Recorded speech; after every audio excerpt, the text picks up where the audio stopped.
Okay guys, now I'm going to demonstrate how to stack, overlap, and intersect your objects. I'm going to try to draw something coming through my frontal box for intersection. I'm going to stack something between these two boxes for stacking, and I'm going to overlap. I'll have something kind of sit maybe in front of my pizza box somewhere in space. Okay, so I'm going to start with my intersecting moment. And if we want it to come out of this face of the box, I need to place its frontal corner somewhere in that pathway, just like we did in class. Okay, so I need to kind of play with that angle. I'm going to place that frontal corner, say right in here. Okay. Every line, as you know, gets its points. I'm going to cross connect it, just like I would any other box. Okay. So we'll play with it being very thin, like a 2x4. So I'm going to place this right hand edge very close. And I'm going to place the left-hand edge way out in the path beyond the box. Okay, so I'm going to drop that about right here. That line will also get its points. Now I'm going to cross-connect, okay? Cross-connect it to the left and the right. And now I can begin to find that 2x4 structure. Maybe I want to create a very hard surface that this 2x4 is going into with that box face. Okay, so what I did was just create that same moment, parallel, dropped it parallel. This is solid, and it's going to now come out the back of my box. Okay, so now I'll have this really awesome little 2x4 that looks like it is going through my box, right? Okay, so that's intersection.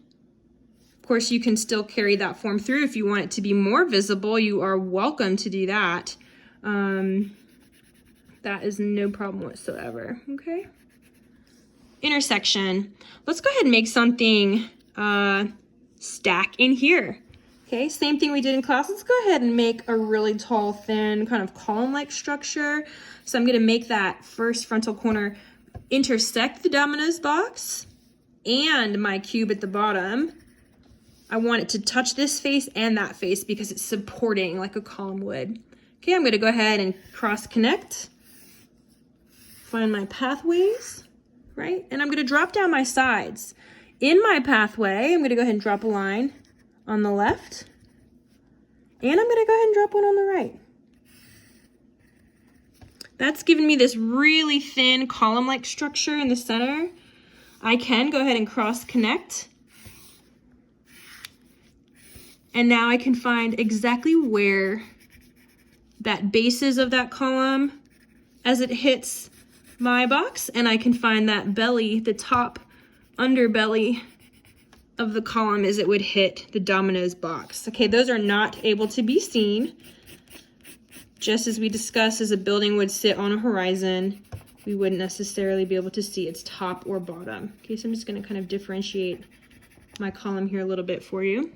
Intersecting, stacking. Let's do something that visually overlaps. I'm gonna make something that sits in front of the Domino's box. I'm gonna place its frontal corner right here. Put my points. I'm gonna play that same game of cross-connecting now to my vanishing points, right? And to make it sit in front of this box, I'm gonna drop its edge down in that pathway. One edge. I'm going to go ahead and drop its other out over here to the side. I'm going to cross connect.